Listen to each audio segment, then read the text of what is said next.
Saluton, mi estas Chelsea and here I am.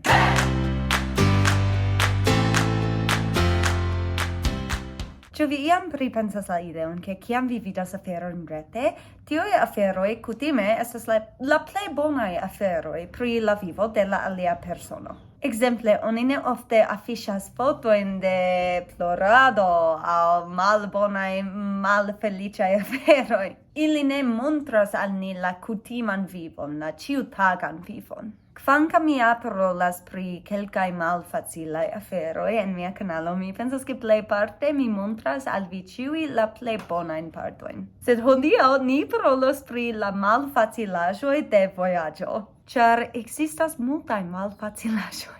Ni komenciĝu per terura rakonto pri iu kio okazis al mi kaj mia patrino en Peruo. Do multaj homoj scias ke en Sudameriko oni devas multe zorgi pri la poŝtelefono. Ĉar homoj ofte ŝtelas poŝtelefonojn. Mi ne havis problemojn dum mia tuta vojaĝo, do mi pensis eble homoj troigas pri tio. Mi pensis, bone, tio certe ne okazos al mi. Mi estis stultulo. Unu tagon en Peruo, mi kaj mia patrino decidis iri al grandega vendeloko en Lima. Ĝi nomiĝas Kamala, kaj tie oni povas trovi multajn malmultekostajn vestaĵojn. Mi vojaĝas multe kaj mi ne havas multe da spaco en mia valizo. Mi pensis, bone, mi iros kaj aĉetos novan vestaĵon. Ĉar dum multe da tempo mi ne havis novan vestaĵon. Kaj tiam mian malnovan vestaĵon mi forĵetos. Kaj ĉu vi volas scii kie mi aŭdis pri Kamala? Mi eklernis pri Kamala per TikTok. TikTok, tre fidinda, ĉu ne?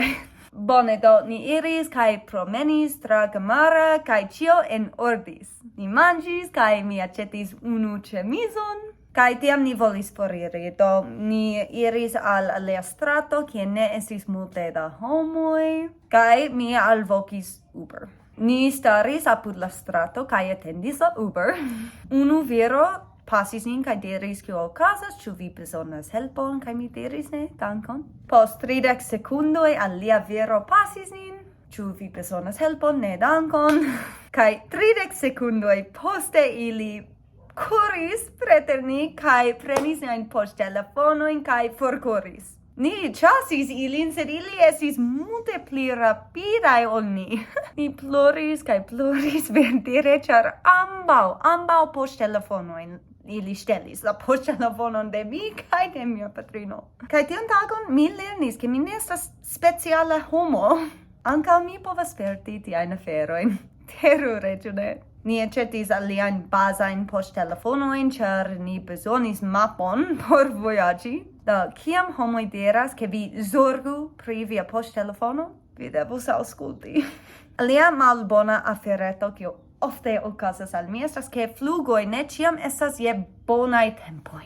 Ofte mi dormas sur la planko en flughaveno kaj atendas mian flugon. La plej malbona tempo estas kiam mi flugis de Peruo al Usono. Do ni devis flugi de Lima al Medellin. Ni devis iri al la flughaveno en Lima je la, mi pensas, 3 matene, kaj tiam ni alvenis tre frue en Medellin. Do tiam mi iris al Airbnb, do mi povis dormi en lito anstataŭ sur la planko en flughaveno.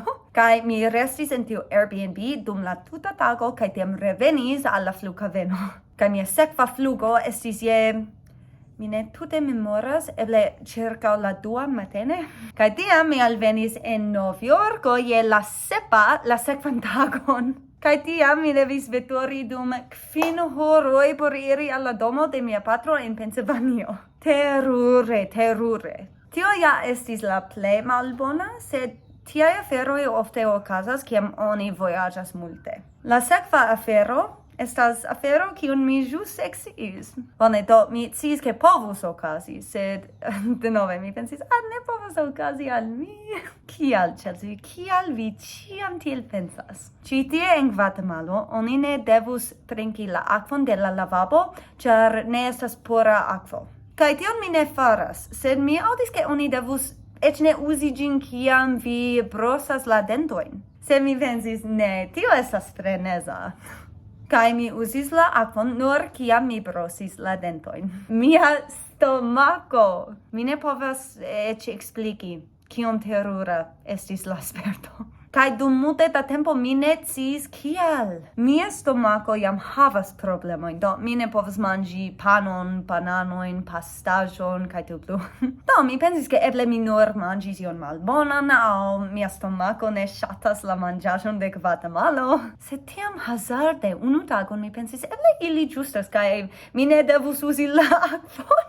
Kaj tiam mi ne plu uzis la akvon kaj mia stomako ne havis problemojn. Do, mi lernis.